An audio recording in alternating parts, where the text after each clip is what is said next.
her, though she neither spoke nor touched him. Although she stood a yard away, he felt as if he were in contact with her. Then he could paint no more. He flung down the brushes and turned to talk to her. Sometimes she praised his work, sometimes she was critical and cold. "You are affected in that piece," she would say, and as there was an element of truth in her condemnation, his blood boiled with anger. Again, "What of this?" he would ask enthusiastically. "H'm." She made a small doubtful sound. "It doesn't interest me much." "Because you don't understand it," he retorted. "Then why ask me about it?" "Because I thought you would understand." She would shrug her shoulders in scorn of his work. She maddened him. He was furious. Then he abused her, and went into passionate exposition of his stuff. This amused and stimulated her, but she never owned that she had been wrong. During the 10 years that she had belonged to the women's movement she had acquired a fair amount of education, and, having had some of Miriam's passion to be instructed, had taught herself French, and could read in that language with a struggle. She considered herself as a woman apart, and particularly apart from her class. The girls in the spiral department were all of good homes. It was a small, special industry, and had a certain distinction. There was an air of refinement in both rooms. But Clara was aloof also from her fellow workers. None of these things, however, did she reveal to Paul. She was not the one to give herself away. There was a sense of mystery about her. She was so reserved, he felt she had much to reserve. Her history was open on the surface, but its inner meaning was hidden from everybody. It was exciting. And then sometimes he caught her looking at him from under her brows with an almost furtive, sullen scrutiny, which made him move quickly. Often she met his eyes, but then her own were, as it were, covered over, revealing nothing.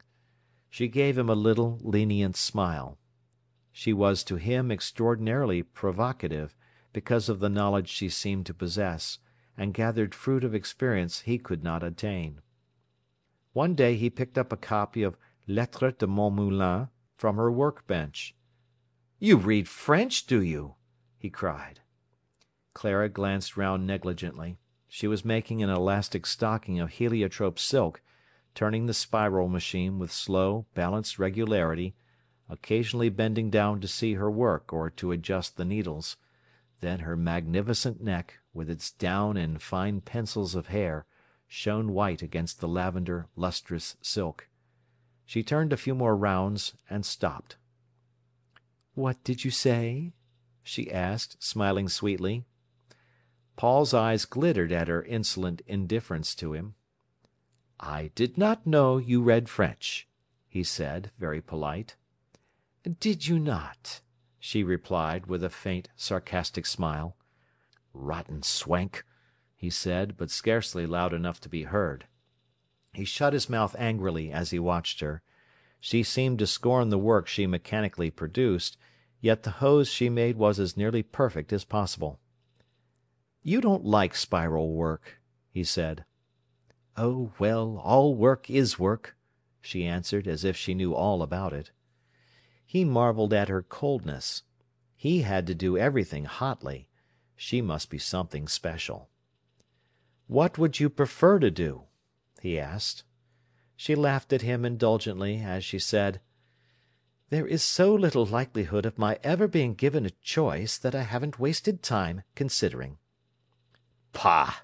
he said, contemptuous on his side now. "You only say that because you're too proud to own up what you want and can't get." "You know me very well," she replied coldly.